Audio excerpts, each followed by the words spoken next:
Good morning. So, state affairs, what are we working on? As Senator Giessel said, the issue is overshadowing everything right now, the budget, which is kind of grabbing the headlines. However, while that's taking place, there's a lot that is going on. And in state affairs specifically, we have a host of bills, and it's dealing with all of these contentious topics, not the budget per se, but many of them are touched by that. But one of the primary things we're doing, and we started with, were the crime bills, and there's 5 of them that have come out. There's Senate Bill 12, 32, 33, 34, and 35. We have 3 of those right now that we're looking at in state affairs. We're looking at Senate Bill 32, 33, and 34. And there's a lot to those bills. We've essentially broken down the portion of the repeal of SB 91, because that's one of the things we believe the public has demanded, and it is taking it into 4 separate chunks, if you will, more digestible, smaller, not one massive omnibus bill. However, they still touch a lot of things, and there can be unintended consequences. So what I think you'll find we're looking at in the Senate as we go through this process is to break those down.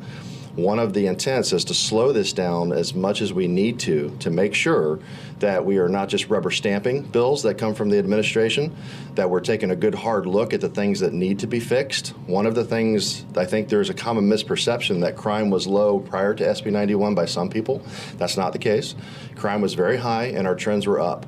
SB 91, if you talk to some of the legislators that were here, one of the intents was to try to lower crime. I would also argue, and I think the data supports, that SB 91 in a lot of ways has not helped. It does not mean every part of it was bad. It means that it has not helped. I think it was causal when you look at the data spikes.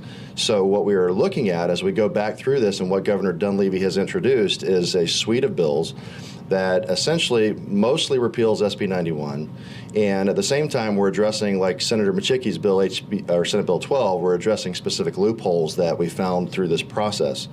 So what we're looking at specifically in state affairs is Senate Bill 32, 33, and 34, and we are trying to break those down and find where we have any of those loopholes. We're trying to find areas where SB 91 might be working. We're trying to find those areas pre-SB 91 we can go back to that might actually help us improve the process and make sure that we have certain things such as the common denominator of the revolving door, where we have criminals that are getting back out and continuing to repeat crimes over and over again, the repeat offenders.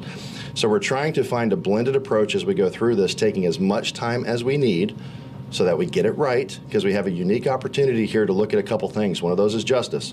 Everybody's still innocent until proven guilty, so we need to make sure we're doing it right. And how we do that is we make sure the Constitution is being followed, everybody gets due process, but we also need to be putting more weight on privacy and the victim's rights. That's one of the things I think has fallen out of this cross-check the last few years. We're looking at accountability as we go through it, so we want to make sure that we find that those that are, especially the first-time offenders, we try to look at those specifically and figure out ways that we can try to make sure that they do not stay in the system. We want to pull them back out. Specifically, as we go forward, we're also looking at the rehabilitative side of this. That's going to be key to making sure we get people back into society. And then we have consequences. Those that finally get proven guilty in a court of law, we need to make sure that we are putting them where they need to be for the amount of time that they need to be there. So I think what you're going to find as state affairs as we go through this is we're taking a good hard look, especially at those constitutional principles, the due process side of this, to make sure that we're getting it right. But the most important thing, like I said, as I go backwards in this time, is to make sure that we are not just rubber stamping the bills that come through. We are slowing down the process to make sure that we try to get it right. And we are looking for various areas where you would be able to look at a blended approach of taking pre-SB 91, SB 91, and anything from somewhere else. Because if you go back to, like I said, crime was high before. Alaska has had high crime for decades. Track the UCR, and you can see that. So the goal is to find solutions that are going to help us make it better. We are doing this on purpose, and we are looking for other solutions and answers that might help us get beyond where we were. The definition of insanity, doing the same thing over and over again and getting the same result. We don't just want to go back to necessarily what we had before, because that wasn't necessarily working either. So that's the approach we're taking: justice, accountability, and consequences. We're taking a good hard look at it. We're slowing it down and taking our time, and we will continue to do that to try to get it right, because as Senator Giessel mentioned, that's what Alaskans demanded, and that's what we intend to deliver. Thank you.